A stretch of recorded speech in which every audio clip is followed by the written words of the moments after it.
Qale sihlukanise lana wedubula. Yebo. Asihlukanise. Kunomahluko phakathi komlandeli nesitha. Usiqiniseka kayena umlandeli uyisitha uyi-enemy. Uyabona? Uyabona mina mangitalapha uNtunsula. Yeah. Uyabona mina mangitalapha umthandeni. Ngitalapha kuzwakala ukuthi ngiyatalapha. Ayikho into ekuthiwa manje seyipersonal sengizolonga ngikhuluma ngomthandeni every day. Ngibiza abantu ngizothuka umthandeni ebantwini engibabiza ku live wama every day. Zikhona ezinye izinto eziningi engidila ngazo mina kuyi content yami. So lento yakasiqiniseko ayikona ukuba umlandeli noma mhlawumbe ukutalapha. Yabona iwubutha usiqiniseko uyisitha uyinzondo. Usiqiniseko bethu uyazonda mfethu. Uyabona? Uyabona usiqiniseka wena uyatalapha wena. Uyabona? Usiqiniseka katalaphi uyalwa. Uyabona? Wena awuli wena msimo nje awuli wena. Mina awuli wena. Mina ngilwa nabalwayo. Uyabona usiqiniseko naye. Yalwa ngoba uyalwa. Uke walwa umthandeni nawe. Umthandeni?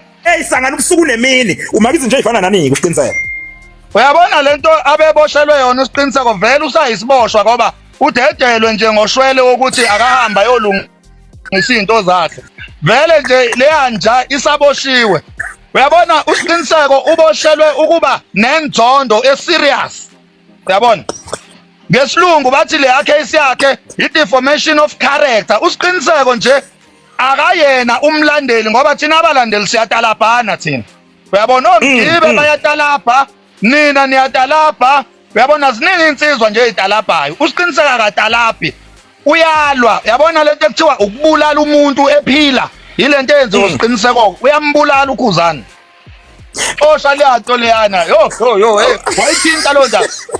Wedubula usiqiniseko not ukuthi usihlulile. Unawe uyazazi usiqiniseko ukuthi uhle engoma engakaphengisha inyanga iphumile. Yiphi hamba phambili ngokwamanamba? Amanamba mhlawumbe ku-YouTube yazi ngikhuluma ngani ku-YouTube. Hayi mawukhuluma ngey'namba zo-YouTube igusha lihamba phambili. Angithi phela igusha lidlalwa abantu abangalilaleliyo. Baxhuma amafoni awu-10 bacima amavolumu bangawalaleli. Lilo lidlala-ke igusha laphana lidlalela lodwa. Thina sikwenzi lokho. Thina silalela ingoma ngoba imnandi ishaya iy'namba sidlule kuyo siye kwenye.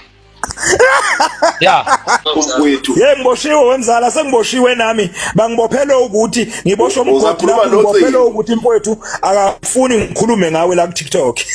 Network wedubule. Uyangizwa mzala? Awungizwa kahle? Asizwakala manje. Ngithi sengiboshwe umgodi lapho ngibophele ukuthi ngikhuluma ngawe lapha ku social media mzala. Uzwile ngixoxela esinye story. Umuntu uhlawula nini? Ababhora lesikhathi. Ngobela ushathi. Uhlawula nini umzala? Ngihlawula kuphi manje gazi uthini manje? Lezo ndaba zomsebenzi zokwelo yazi lapha kwansi izolo. Indaba zomgodi into phela ngazoxolisa ngitabana lesipha. Ngiyani nomzala kubela ka.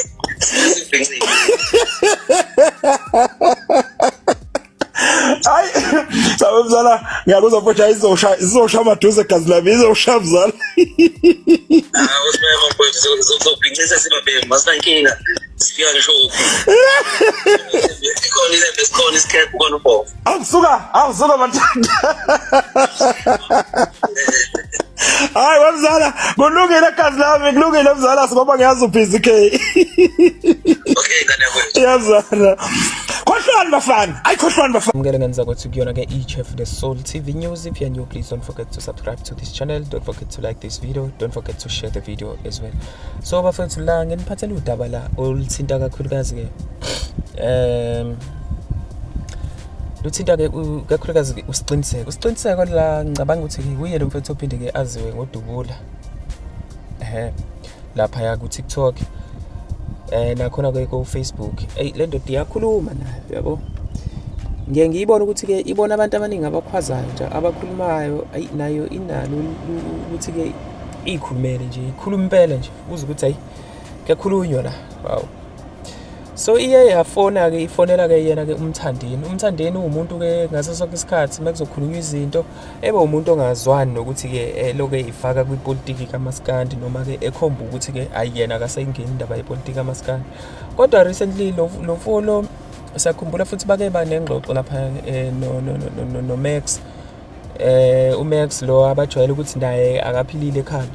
Uyakhumbula futhi kwayena Dubula lo ukuthi-ke wayekhuluma iy'ndaba zakho ukuthi-ke uMax akaphilile kanjani kanjani, yabo, uthuka wonke umuntu nokuthi uzogcina elinyazwa abantu, akakhuzwe ini.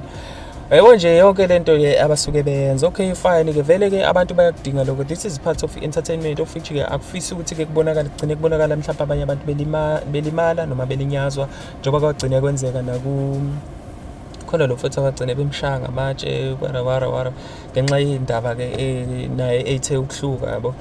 So even ngisho kuthiwa uncokofana noma ukudlalisana kwey'nsizwa noma kanjani, kodwa akumele kugcine kufika kuleso sigaba sokulimazana. Okay fine-ke, nakho-ke baba nenkulumo laphayana-ke bephikisana kanjani, kodwa uMax lo ugcine ivuma ukuthi-ke uthi igusha-ke, igushi ukuthi-ke iyona ehamba phambili, and futhi-ke I think uyabona ukuthi-ke kulo nyaka impela le ndoda le ekuthiwa-ke uMthandeni-ke naye uzakhele ngempela-ke igebe, yabo. I-distance ashiye ngayo-ke uKhuzani this time ibe nzima ngale kangangokuthi-ke kuze kufika esigabeni sokuthi ngisho abantu akade besebenzisana naye uKhuzani ngokwama-allegations besule ngisho ey'khundleni, kwenzeke nje iy'nto ey'ningi, yabo. So njengamanje okurongi engikubone kwenziwa uyena-ke uMthandeni mina, noma engizwe maye kusho lapha ya ukuthi-ke abize uKhuzani-ke ngenkonkono, yabo. I think-ke lokho-ke vele-ke kuwuncokofana kwakhona, kodwa-ke yabo ezinye izinto ey'fana nalezi kwesinye isikhathi, because phela lento ayihlukile nokudifama umuntu, yabo. Ayihlukile no-defamation of i-character. It's like wena mawuthuka umuntu nje, ukuthuka umuntu kuyi-harassment on its own. So I feel like even ngisho kwayena uKhuzani lento mayengathi uyayisukumela, uyamreporta kanjani, yonke leyo nto leyo ingamfakela so yeah, injalo-ke ngani zakwethu-ke. Anyways, don't forget to subscribe to this channel, don't forget to like this video, do comment on the section down below, and also share the video. Danko.